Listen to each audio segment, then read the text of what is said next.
అదిరిపోయింది అసలు, mind blowing.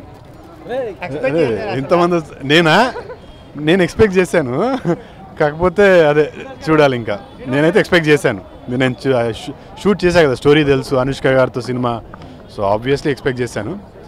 So చూడాలి ఇంకా ఈరోజు. నాకు నా రోల్ నచ్చింది, అనుష్క గారి రోల్. అదే నాకు అలాగే అనిపిస్తుంది ఇప్పుడు స్క్రీన్ మీద చూసుకుంటే.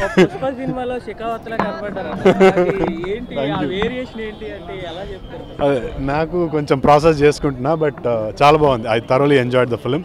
అదిరిపోయింది, బ్యూటిఫుల్ రెస్పాన్స్. నాకు కృషి గారే చెప్పారు, అంటే నాకు ఎవరిని రెఫరెన్స్గా తీసుకోలేదు. స్టోరీ చెప్పినప్పుడు ఇది స్కోప్ బాగుంది, పొటెన్షియల్ ఉంది, ఏదైనా డిఫరెంట్గా చేద్దామని చెప్పి ట్రై చేశాను.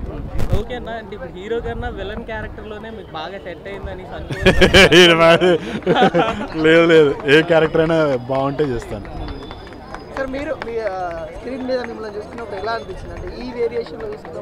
ఇది కొత్తగా అనిపించింది నాకైతే. నేను అంటే తెలుసు, బట్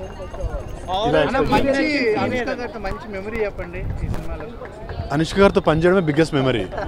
ఈ సినిమాలో అనుష్క గారితో ఫైట్ చేయడం, అనుష్క గారితో వర్క్ చేయడం, ఇట్స్ డ్రీమ్ కమ్ ట్రూ. ఎవరికైనా కదా, నాట్ జస్ట్ ఫర్ అస్.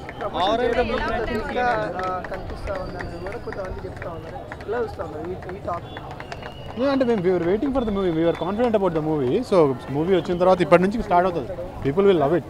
ఇన్ని రోజుల తర్వాత అనుష్క గారిని చూస్తున్నాం, నేను అట్లా చూస్తూ ఉండిపోయా. సో నాకా ఇంటర్వెల్ సీన్ అదిరిపోయింది, చంపేశారు కానీ అది కొంచెం బాధగా ఉంది. Thank you.